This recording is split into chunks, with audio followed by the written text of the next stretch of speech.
Je suis contente de vous présenter le matériel de la méthode Raypat pour un nettoyage sans produit. L'usage garantit une désinfection et ne présente pas de risque de santé ni de dégradation du matériel. On a vraiment tout à éliminer. Mais comment ça marche? Tout réside dans la composition des microfibres dites à mémoire pour leur fort pouvoir de captation, qui sont enrichies en nanomolécules d'argent pour assurer l'aspect désinfection. Les fibres sont différentes et tricotées de sorte qu'elles s'adaptent pour chaque surface. Ainsi, pour le dépoussiérage des meubles, des surfaces donc, nous utiliserons le gant rose à sec, que l'on trouve aussi sous forme de sabre. Si quelques traces de doigts résident ou autres saletés sont visibles sur les meubles, les écrans, les cuirs, on utilise la lavette beige, à peine humide. Il faut la mouiller, la tordre avec les poils tournés vers l'intérieur. Le gant blanc est utilisé pour les surfaces avec une forte tolérance à l'eau. Avec une étiquette verte, il sera utilisé pour le nettoyage des sanitaires, de la vitrerie ou de matériel de jardin, avec une étiquette rouge pour le nettoyage des WC et avec une étiquette jaune pour les nettoyages de l'espace cuisine. Pour s'en servir, il faut le mouiller abondamment, le tordre et frotter les surfaces concernées. Si celle-ci présente du calcaire, il faut vaporiser du vinaigre et patienter 3-4 minutes.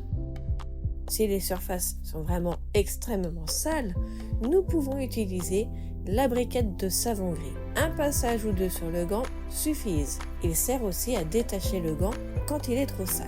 Le gant blanc est également disponible sous forme de carré ou lavette. La couleur de l'étiquette détermine la zone d'utilisation. Comme pour le Sunbeam bleu, qui est utilisé en fin de chaque nettoyage pour sécher, faire briller, mais surtout garantir l'efficacité bactériologique de la méthode Raypat. Le format peut varier, mais attention, ce n'est pas un chiffon éponge, il sert à finaliser. Pour le sol, avant tout, nous avons le manche télescopique et le socle sur lequel on insère la mop selon l'usage. La mop rose, comme pour le gant, elle, sert à dépoussiérer les sols, les murs, les plafonds. Il ne faut jamais l'utiliser sur des surfaces mouillées, uniquement à sec. Lorsque la mop rose est trop sale, on l'aspire ou on la frotte avec une brosse à poil dur et sèche, bien sûr. Pour le lavage des sols du type parquet, marbre, nous utilisons la mop beige. Il faut la mouiller, la tordre et frotter les surfaces.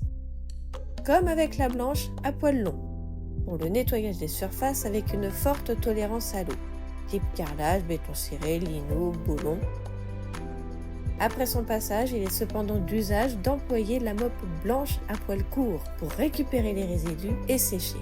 C'en est terminé avec le matériel, mais j'attire votre attention sur le respect des consignes d'entretien, à savoir ne jamais utiliser aucun produit chimique, ne jamais laisser sécher sale. Si on ne peut pas le laver de suite, on le laisse tremper dans un seau d'eau froide. On emploie une once de lessive pour un lavage en filet à 40-60 degrés maximum et pas plus de 1200 tours. Tout ce qui est rose est lavé séparément. Maintenant, j'ai le plaisir de vous dire que c'est à vous.